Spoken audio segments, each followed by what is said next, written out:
तोहरे बिना नहीं खे मन लागे हो सजना, दिनवा कटेला रो रो के। रात भर जागीला अखियाँ हमार, नाम ली तोहर सो सो के। तोहरे बिना नहीं खे मन लागे हो सजना, दिलवा धड़के खो खो के। याद तोहार आवे हर बम हमके, जियारा रोवे धो धो के। जब से गईलू छोड़ के सजनवा, सुना भइल अंगनवा हो। चांदनी रात में तो हर सुरतिया आवे बन के सपनवा हो। मोबाइलवा में फोटो तोहार देखी रोई चुपचाप। दिलवा कहे तू लौट के आजा, तू ही ताड़ू हमार सांस। मुखड़ा दोहराए तोहरे बिना नहीं खे मन लागे हो सजना, अंतरा तेरा दोहराए। तोहरे बिना नहीं खे मन लागे हो सजना, अंतरा तेरा दोहराए।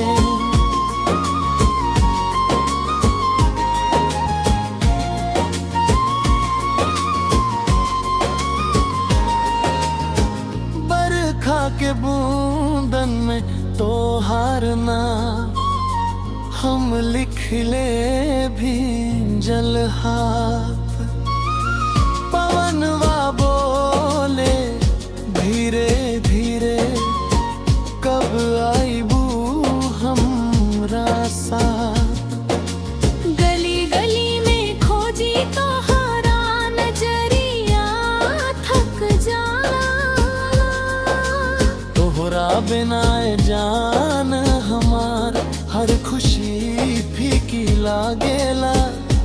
मुखड़ा दोहराए तोहरे बिना नहीं खे मन लागे हो सजना, अंतराई तोहराए।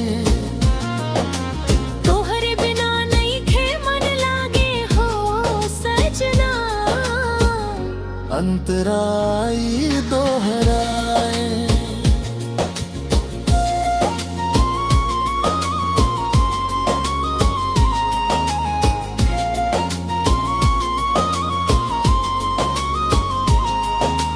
मेला में घूमे के सपना रहल, साथे पकड़े हाथ।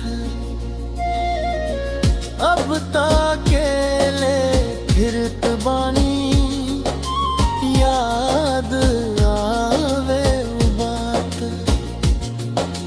हंसी तोहार मिसरी जैसन, बोली रस के धार। तू बाड़ू ता जिंदगी रंगीन, तू बिना सब बेकार। मुखड़ा दोहराए तोहरे बिना नहीं खे मन लागे हो सजना, अंतरा तेना रोके। रात भर जागीला अखियाँ हमार, नाम ली तोहार सो सो के।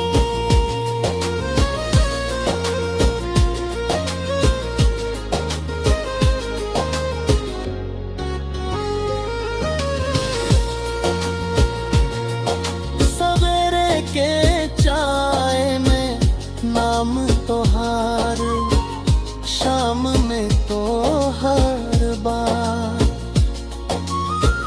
हर धड़कन में बसल बारू, तू ही दिन तू ही रात। कसम से कहता नी सजनवा, प्यार सच बहा।